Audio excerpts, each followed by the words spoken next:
सो hi everyone, आज हम von Thunen model of agricultural location theory करते हैं। एक्चुअली इस थ्योरी के लिए आप लोगों ने बहुत ज़्यादा कमेंट किए, तो मैंने सब काम को छोड़कर आज इसी के नोट्स बनाए हैं। So let's start. इंट्रोडक्शन से स्टार्ट करते हैं। वोन धोनन वाज जर्मन इकोनॉमिस्ट। ये जर्मन इकोनॉमिस्ट थे और इन्होंने इस थ्योरी को 1826 में प्रोपाउंड किया था through the practical experience. Practical experience means उन्होंने प्रैक्टिकली ऑब्जर्व किया था अपनी ऑब्जर्वेशन के हिसाब से कि क्या लोकेशन होनी चाहिए, कहाँ प्रोडक्शन करना चाहिए हमें, ये सब उन्होंने देखा था। तो थ्योरी है सो डेफिनेटली अजम्पशन होंगी। फर्स्ट है आइसोलेटेड स्टेट। उन्होंने ऐसा अज्यूम किया था कि एक ही मार्केट है और एक ही सिटी है, ठीक है, मतलब सप्लाई करने वाला कोई दूसरा नहीं है। और प्लेन एरिया है। प्लेन एरिया का मतलब ये है कि कोई भी माउंटेन नहीं है, कोई भी रिवर नहीं है, बिल्कुल जो एरिया है वो बिल्कुल यूनिफॉर्म है। थर्ड है वन मोड ऑफ ट्रांसपोर्टेशन। कि देखिएगा, आज के टाइम में अगर आपको ट्रांसपोर्ट करना है तो आप गाड़ियाँ वगैरह यूज़ कर सकते हैं, बट उस टाइम पर 1826 में कोई ज़्यादा सोर्सेज नहीं होते थे आपके पास। तो अगर आपको एक जगह से दूसरी जगह सप्लाई करना है तो सिर्फ आप हॉर्स को यूज़ कर सकते हैं। नेक्स्ट है farmer is a rational. Rational का मतलब ये है कि फार्मर ये चाहता है कि किसी तरीके से मेरा प्रॉफिट मैक्सिमम हो, मैं ऐसी लोकेशन को चूज़ करूँ।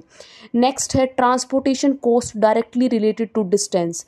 जितनी ज़्यादा डिस्टेंस होगी डेफिनेटली उतनी ही ज़्यादा आपकी ट्रांसपोर्टेशन कॉस्ट ज़्यादा आएगी। अगर हम दूर जाते हैं तो उतने की ही हमारी ज़्यादा पैसे की टिकट कटती है, तो सेम ऐसे ही है। नेक्स्ट है economic rent high near market. देखो, इकोनॉमिक रेंट का क्या मतलब है, कहता है इकोनॉमिक रेंट का मतलब होता है प्रॉफिट उतना ही ज़्यादा होगा जितना आप मार्केट के नियर होंगे। अब मैं ये समझाती हूँ, देखिएगा, इकोनॉमिक रेंट का मतलब मैंने बताया कि प्रॉफिट होता है। ये निकलता कैसे है कि अगर आपने 100 में चीज़ को बेच दिया, उसमें से माइनस करोगे किसको, अरे जितना उसको बनाने में कॉस्ट आई आपकी, ठीक है, 50 रुपये आपकी कॉस्ट ऑफ प्रोडक्शन आई, 10 रुपये उसको मार्केट तक ले जाने में लगा, ठीक है, तो 100 में से 60 को लेस कर दिया, 40 क्या आ गया आपका इकोनॉमिक रेंट। और इसी को लोकेशनल रेंट भी बोलते हैं। इसका मतलब यही होता है कि प्रॉफिट आपका कितना है, 40 है। देखिएगा, हर जगह आपकी कितनी है कॉस्ट ऑफ प्रोडक्शन बनाने में, 50 रुपीज़।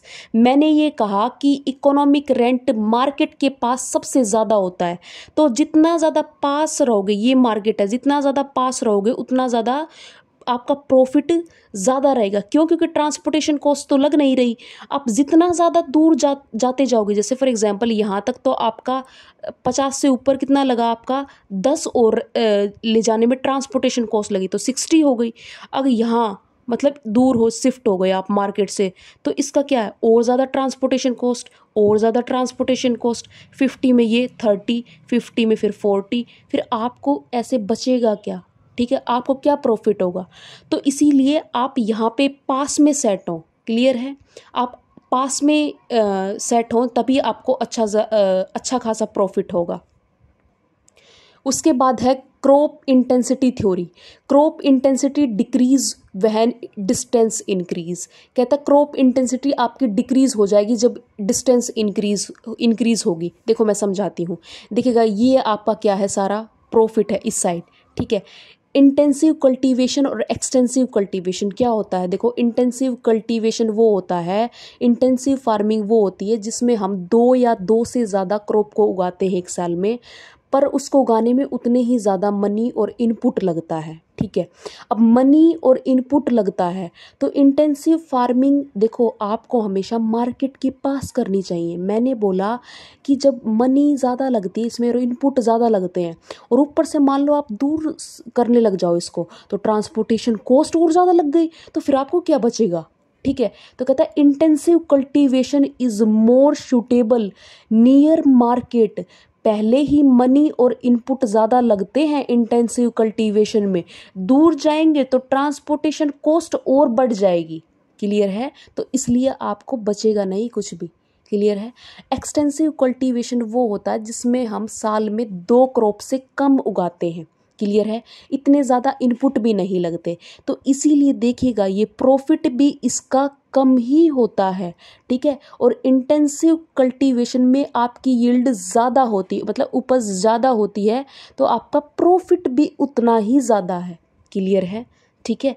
नेक्स्ट टॉपिक है आपका concentric zonal ring of agriculture production. देखिएगा वॉन थोरन ने आपकी जोनल रिंग दी थी, ठीक है, 6 रिंग दी थी। तो देखिएगा ये बीच में आपकी मार्केट है और कहता है फर्स्ट जोन में हम क्या उगाएंगे, market gardening and milk product. क्यों, देखिएगा ये आपके क्या होते हैं, पेरिशेबल नेचर के होते हैं। क्लियर है, तो पेरिशेबल नेचर के जो भी गुड्स हैं हम उनको मार्केट के पास उगाएंगे। इसका रीज़न ये है कि देखो जल्दी ख़राब होने का डर है, और आज के ज़माने में तो ये है आपको कहीं दूसरे स्टेट में सप्लाई करना आप तुरंत कर सकते हो, ठीक है। और अच्छे अच्छे आपके वो भी आ गए हैं, जैसे हम पैक करते हैं, अब इतना जल्दी दूध ख़राब नहीं होता, ठीक है। बट तब के टाइम में आपके पास एक तो ट्रांसपोर्टेशन का एक ही साधन था, हॉर्स। तो आप क्या दूध फट जाएगा अगर आप उसको थोड़ा सा भी लापरवाही करोगे। तो उसको हमने फर्स्ट जोन में ही रखा कि तुरंत इसको मार्केट में पहुंच जाओ, ठीक है। उसके बाद है जोन सेकंड में। जोन सेकंड में हम फायरवुड का प्रोडक्शन करेंगे। फायरवुड का मतलब पहले के ज़माने में 1826 में ये थ्योरी आई थी, तो वुड को हम फ्यूल की तरह यूज़ करते थे, बिल्कुल, ठीक है, मतलब चूल्हे वगैरह पर रोटी बनाना ये सब, ठीक है। तो इस वजह से तो वुड को हमने डेली सप्लाई होती थी, अगर आप इसको ज़्यादा दूर लेके जाओगे तो आपकी उतनी ज़्यादा ट्रांसपोर्टेशन कॉस्ट आएगी, तो इसलिए हमने इसको जोन सेकंड में रखा। थर्ड जोन में है grain crop with no fallow land. No fallow land का मतलब ये है कि हम ज़मीन को खाली नहीं छोड़ेंगे, ठीक है, और ग्रेन क्रॉप को उगाएंगे। ग्रेन क्रॉप का क्या मतलब है, वीट वगैरह, पैडी वगैरह को, राइस वगैरह को उगाएंगे, और यहाँ पर इंटेंसिटी ज़्यादा होती है as compared to zone 4 and 5, मतलब यहाँ प्रोडक्शन अच्छा खासा होता है। क्लियर है। और देखो पहली दूसरी बात ये है कि हमें यहाँ डर भी नहीं है, क्योंकि वीट और कि ख़राब हो जाएगा, वीट राइस ख़राब हो जाएगा, ये कोई पेरिशेबल नेचर की थोड़ी है, आप इनको स्टोर भी कर सकते हो, ठीक है। उसके बाद आता है जोन 4। जोन 4 में क्या है, ग्रेन क्रॉप। हम क्रॉप को उगाएंगे, ग्रेन क्रॉप को, मतलब राइस वगैरह, वीट वगैरह। पर यहाँ पर क्या डिफरेंस है कि हम 14% जो लैंड है उसको क्या कर देंगे, फैलो लैंड, मतलब खाली छोड़ देंगे। खाली इसलिए छोड़ते हैं क्योंकि उसकी सोइल की फर्टिलिटी मतलब इंक्रीज़ हो जाए। जब हम किसी भी लैंड को खाली छोड़ देते हैं 2-3 साल के लिए, तो जो वो मिट्टी की जो क्वालिटी ना वो अच्छी हो जाती है, तो फिर उससे आपकी उपज भी अच्छी होने लग जाती है, ठीक है। तो यहाँ पर क्या है, हम यहाँ 7 ईयर क्रॉप रोटेशन है। क्रॉप रोटेशन का मतलब ये है कि एक साल हम राई उगाएंगे, एक साल हम बारले मतलब जो उगाएंगे, एक साल हम ओट्स उगाएंगे, और 3 साल हम पाश्चर का मतलब ये है कि चराने के लिए, मतलब आपके पशुओं को, ठीक है, 3 साल के लिए वो करेंगे, और एक साल हम क्या कर देंगे, ज़मीन को बिल्कुल खाली छोड़ देंगे, ठीक है, क्योंकि वो अपनी फर्टिलिटी को रीगेन कर ले, ठीक है। जोन 5 में क्या आ जाएगा, 3 फील्ड सिस्टम। 3 फील्ड सिस्टम का क्या मतलब है, ज़मीन को हम 3 पार्ट में डिवाइड कर देंगे। एक पार्ट को खाली छोड़ देंगे, एक में क्रॉप उगा देंगे, और एक में पॉस्चर मतलब पशुओं के लिए कुछ चराने के लिए, ठीक है। अगले साल इसमें क्रॉप कर देंगे, तो ऐसे क्या होता है, ये रोटेट होता रहेगा। क्लियर है, ठीक है। जोन 6 में क्या करेंगे, जोन 6 में ना हम लाइव स्टॉक रांचिंग और ग्रेजिंग, मतलब पशुओं के लिए चराने के लिए उगाएंगे कुछ, ठीक है, मतलब उनको चराना है, तो यहाँ हम पशु वगैरह रखेंगे, तो उनके मिल्क से हम बाई प्रोडक्ट बनाएंगे। बाई प्रोडक्ट का मतलब क्या होता है, देखिएगा, बाई प्रोडक्ट का मतलब होता है कि हम चीज़ वगैरह और बटर वगैरह बनाएंगे। देखो चीज़ वगैरह और बटर वगैरह कोई पेरिशेबल नेचर के गुड्स नहीं होते, मतलब होते हैं बट ज़्यादा हाई नहीं होते। चीज़ वगैरह और बटर वगैरह को तो आप 2-2 महीने चला लो, ठीक है। तो कोई ज़्यादा हमें डर नहीं है कि जल्दी बिल्कुल अभी इसको सप्लाई करो, ठीक है। चीज़ वगैरह बटर वगैरह काफ़ी लंबे टाइम तक चल जाते हैं, ठीक है। तो पशु रखेंगे और उनके दूध से क्या बना लेंगे, बाई प्रोडक्ट बनाएंगे, ठीक है। उसके बाद वॉन ध्योनन ने उन्होंने अपनी थ्योरी में कुछ मॉडिफिकेशन करे थे, कुछ चेंजेस लेके आए थे कि possibility of more than one market.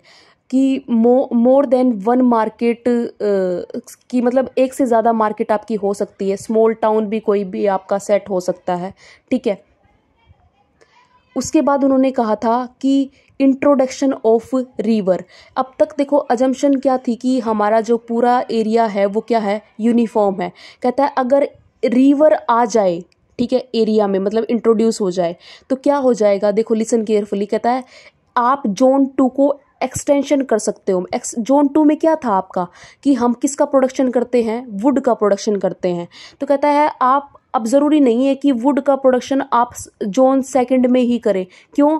क्योंकि देखो अगर आपने कहीं और बाहर कर दिया, किसका मतलब यहाँ पर कर दिया वुड का प्रोडक्शन, तो अब तो आपके पास कोई प्रॉब्लम ही नहीं है। आप रिवर के थ्रू उसको क्या कर सकते हो, ट्रांसपोर्ट कर सकते हो, ठीक है, क्लियर है। तो कहता है जोन सेकंड में ज़रूरी नहीं है, जोन सेकंड में ही आप वुड का प्रोडक्शन करो। क्लियर है यहाँ तक। और इस लास्ट में देखते हैं इस थ्योरी की क्रिटिसिज्म क्या थी। क्रिटिसिज्म ये है कि नो आइसोलेटेड स्टेट, कोई भी आइसोलेटेड स्टेट नहीं मिलता है भाई कि एक ही मार्केट हो, ठीक है, एक ही सिटी हो, ऐसा कहाँ मिलता है। उसके बाद है market price change time to time. कहता है उन्होंने एक्चुअली ये कंसीडर किया था कि मार्केट प्राइस कांस्टेंट होते हैं। अरे मार्केट प्राइस कैसे कांस्टेंट हो सकते हैं, एक सीज़न में आपके मैंगो 50 रुपये केजी मिलते हैं, आप सर्दियों में खरीदो 200 रुपये मिलेंगे, तो वो मार्केट प्राइस चेंज होते रहते हैं। उसके बाद आता है no uniformity in soil fertility. Actually उन्होंने ऐसा माना था कि सारी जगह जो है ना वो एक जैसी है, एक ही जैसी आपकी सोइल फर्टिलिटी है। ऐसा थोड़ी होता है, ऐसा ये कहने की बातें हैं। तो इसीलिए कहा कि ये जो थ्योरी है अनरियलिस्टिक है और आज के ज़माने में ये फॉलो नहीं होती है। आज के ज़माने में हमारे पास एक से एक टेक्नोलॉजी आ गई है, अच्छी अच्छी फैसिलिटीज़ आ गई हैं, ट्रांसपोर्टेशन के लिए बहुत अच्छे अच्छे सोर्सेज आ गए हैं। So thank you very much. अगर आपको कोई भी डाउट हो without any hesitation you can ask me, और प्लीज़ लाइक कर देना अगर आपको पसंद आए। Thank you so much.